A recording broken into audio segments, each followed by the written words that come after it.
Assembly के नवन चूंडियल मेंबरन कसम खणी वरितो। स्पीकर आगाज़ रादरानी मेंबरन के सिंधी, उर्दू और अंग्रेजी में कसम खणायो। स्पीकर और डिप्टी स्पीकर की चूंड सुभाणे थींदी। इजलास मुलतवी। सुन्नी इत्तेहाद काउंसिल के नवन GDA के 3 और जमायत इस्लामी के 1 मेंबर तरफां कसम खणण खां इनकार। कार्रवाई जो बाइकाट।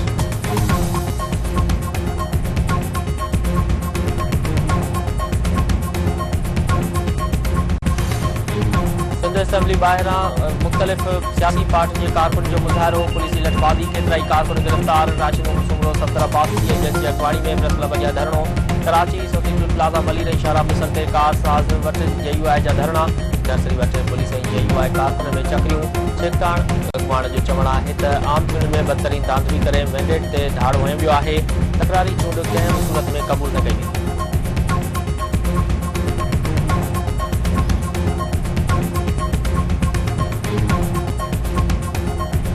कामयाबी और ज्यादा होनी थी और मैंने, अगर आपको याद होगा, बहुत पहले कहा था कि 90 से 95 सीटें लेंगे।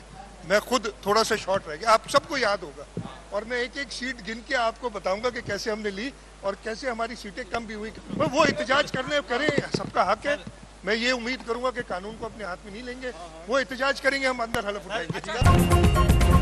सिंध के नामज़द वॾे वज़ीर सैयद मुराद अली शाह चयो आहे त PP सोच खां वधीक सीटूं हासिल कयूं आहिनि। अवामी मसइलनि खे हल करण जी भरपूर कोशिश कई वेंदी। पुरअमन एहतजाज करणु सभिनी जो हक़ आहे।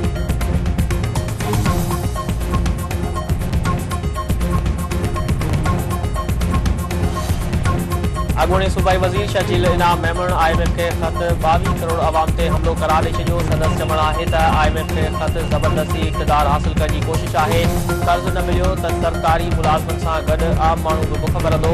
PP के सिंध असम्बली में बि कांग्रेस जी अक्सरियत हासिल आहे। अवामी मैंडेट जारी करार ॾींदड़नि खे साम्हूं अची मुक़ाबिलो करणु घुरिजे।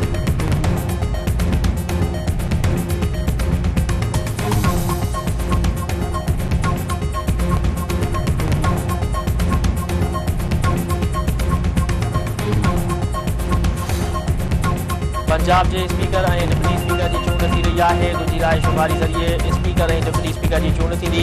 स्पीकर के उहदे लाइ मुस्लिम लीग नून के मलिक मोहम्मद खान और सुन्नी इत्तेहाद काउंसिल के अहमद खान में मुक़ाबिलो थींदो। डिप्टी स्पीकर के उहदे लाइ मुस्लिम लीग नून जो ज़हीर इक़बाल चन्नड़ और सुन्नी इत्तेहाद काउंसिल जो मोइन रियाज़ आमू साम्हूं।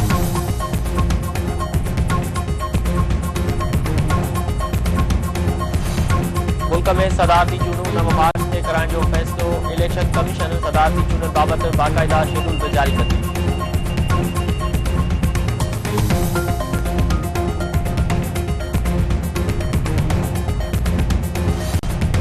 मुस्लिम लीग नून कायद नवाज़ शरीफ चयो आहे त नाकामी खां डिॼंदड़ माण्हू कॾहिं बि कामयाब न थींदा आहिनि। शरीफ मेडिकल कॉलेज में दाख़िला लाइ 100% मेरिट पॉलिसी आहे।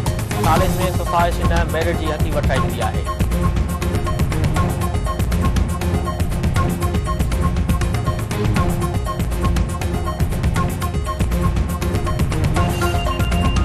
JWC के वफ़द की पेरूमल भरिसां बासन जी ज़ुल्म जो शिकार भील बिरादरी सां मुलाक़ात। हर मुमकिन सहकार करण जो ऐलान। ज़ुल्मकार ख़ासकली जो चवणु आहे त बासन भील बिरादरी सां वॾो ज़ुल्म कयो आहे। मुतासिर ख़ानदान सां हर मुमकिन सहकार कयो।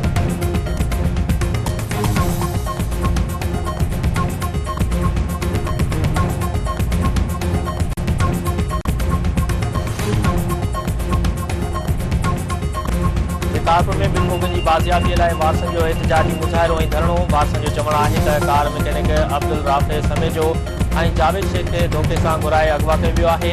पुलिस मुगन की बाजियाबी लाइ के बि क़दम न खंया आहिनि।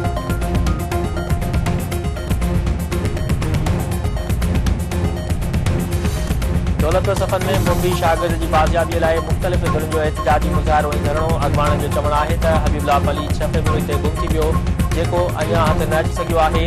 पुलिस मुंबई नीगर की बाजियाबी लाइ के बि क़दम न खंया।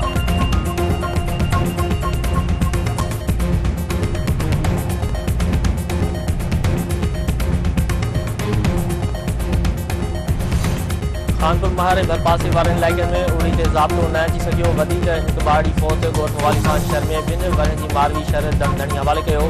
सिहत खाते बीमारी जो नोटिस न वरितो।